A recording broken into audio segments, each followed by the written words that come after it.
Welcome to Frostland Survivor Man. I am the Frost Man, and with me as always is Joey. Joey and I are working on a myriad of projects all at the same time, but for today's event and for this first episode, we're going to do something really simple, something that's really enjoyable to do. What is it, Joey? We're going to make a wine rack. Okay, so we have a friend, a lady who had the piece of driftwood for us. Here's our piece of driftwood. And she looked at it and she said she just wanted something cool made out of it. So it took me a minute to figure it out. And a lot of times if I spend a little time with people, I can figure out some of their personality. Sure. And figured out what they wanted. So a driftwood wine rack was just perfect for her. Once I said that, she was absolutely thrilled with that. So today we're going to show you a simple little maneuver of how you can make a wine rack. And this is fun because it works with physics. One of the things that you'll hear me talk about a lot, and Joey does, is mechanical advantage. Correct. Some of the things that we use are ratchet straps. Pulleys. Pulleys are ratchet straps, and they ratchet. The ratchet is a mechanical advantage. Keep going. Anything, hammers, saws, any of these are mechanical advantage. Wheelbarrows. Good. Leverage. Leverage. Okay, we use those all the time, and actually, you use them all the time. You use them every day. You just don't realize that you do use them. And physics is my game. Physics is my favorite science. Okay, so the first thing we have to do with this piece of driftwood is it's covered in sort of a, what it has on it is lake residue. It has residue from the fresh water. So what we want to do is remove that. We're going to put the rotary brush on the drill, and Joey's going to clean this up. Now, one thing to remember with this is anytime you work with wood, there's bacteria in it. There's always bacteria in wood. Whatever type of wood you're going to use, there's bacteria in it. And this stuff, especially because you can see on here, let me hold it up for you, it's kind of got this black hue to it here. There's plenty of bacteria in that. So we're going to take it out of the wood shop and do this on the trailer outside. You can get a look at it now, see what it looks like now. Kind of roll it over here and try to not knock any of our other projects off. You can see what it looks like. And by the time Joey's done with it, it's going to look considerably different than this, but still going to maintain its shape and still going to maintain its like driftwood category integrity. Okay, so now this is the physics part, Joey. What we want to do is we're going to cut this off at an angle and use the bottle itself as a counterweight. Okay. And sometimes you can put in two bottles and use them as a counterweight to balance the whole thing. So the whole thing is a symbiotic relationship. It works together to stand it up. So I'm going to cut it through here with the chainsaw, and then we're going to drill a hole in it for the bottle to go in, and we're going to see if we get it right the first time. The angle, it's really a guessing game, but I've done it enough times that I can kind of figure out where it needs to go.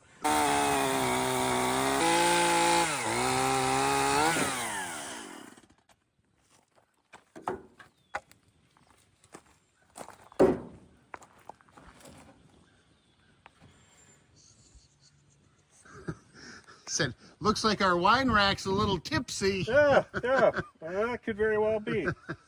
But now, okay, now I know where I need to be. Now I know how we're going to drill this hole, and now I know how we're going to mount this in here. So we're going to head back to the wood shop with this little piece and finish up our wine rack. Okay, we're back in the wood shop, and when this piece came apart, you see it had this little tip on here, Joe? Yep.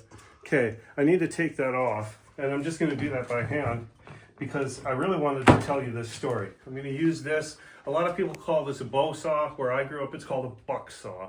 And there's a much bigger version of it. It's about yay long. And actually, in lumberjack competitions, they use it. They go back to the old days and they all try to outdo each other with the bow saw, or in my case, the buck saw. And my grandfather told me one time when I was a little boy, he had cut something, just cut through something, and he said, "You know, son, if you had a penny for every stick your grandfather cut with a saw like this, you'd be a very wealthy man." But that was years ago, so money was worth more. But I still think it's true. They paid their dues using these hand tools, and it made them who they are.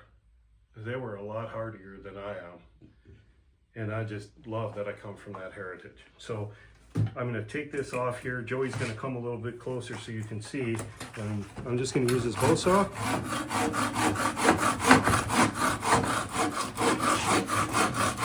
Trim that edge off. we're going to use this part of the workbench table to be able to stand it up. Okay. It looks like it wants to stand, but it really doesn't, and that's why, because it's not quite flat. So we're gonna alleviate that with another power tool that I just love using.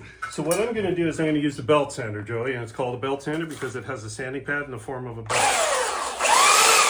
It makes a lot of sawdust, but it's gonna even this out, which is what I want. So my goal is to take down this middle portion where it's rocking a little bit. And in order to do that, I want to hold it straight. And I really have to, oh there, I got it now. All right, here we go.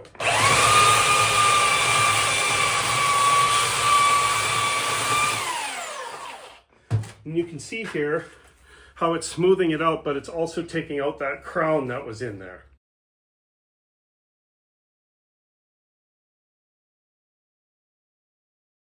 Okay, Joey, you can see we squared her up a little bit on the bottom. It's standing the way I want it to stand. Now it has to hold this bottle, right? So what I'm going to do next is get the drill, and I have a paddle bit here that I brought that is the size.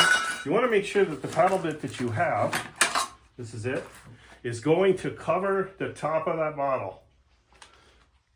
So we want the diameter of the paddle bit to be enough to cover that bottle, because that's how it's going to go in. Okay, Joey, here we go. We're going to give it a try. I'm going to put it up on the table saw here because the table saw is nice and even. And then we'll try with the pseudo wine bottle inside it. And there we have it.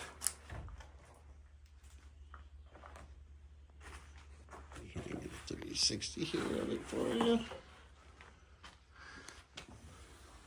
Yes, and ignore all the mess in the background. Joey and I haven't done our spring cleaning in here for a couple of years. Okay, so our last activity with this is going to be, we're going to spray coat it. I wasn't going to, but as I was in here and as I was sanding, I can smell that lake smell to it. If we spray coat it, it'll take that away. So we're going to spray coat this, and we'll give you a quick video of the finished product as soon as we're done spraying it.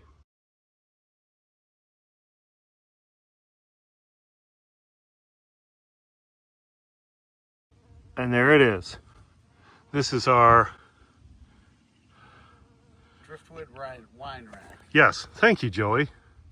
It's not even a wine rack. Driftwood bottle holder. My brain really kind of sat down on me there for a minute. So, disclaimer, Survivor Man has not had any of the sparkling seltzer at this point. Well, I gave up drinking a while ago. It was probably one of the best things I ever did. So you may have noticed that it's a sparkling cider bottle we're using.